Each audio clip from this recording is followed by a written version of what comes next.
How to log into ActivoBank Portugal online banking.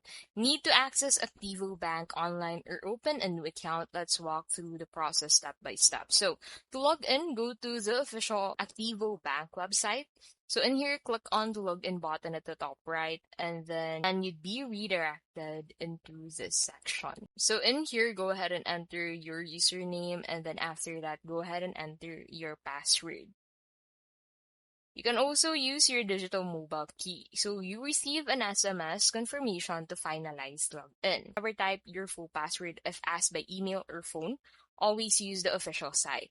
So to open a bank account, click on the Abrir Conta button on the Activo site. You'll need your Portuguese ID or passport, proof of address, and your NIF tax number. Verification is done digitally, often via video call or a digital mobile key.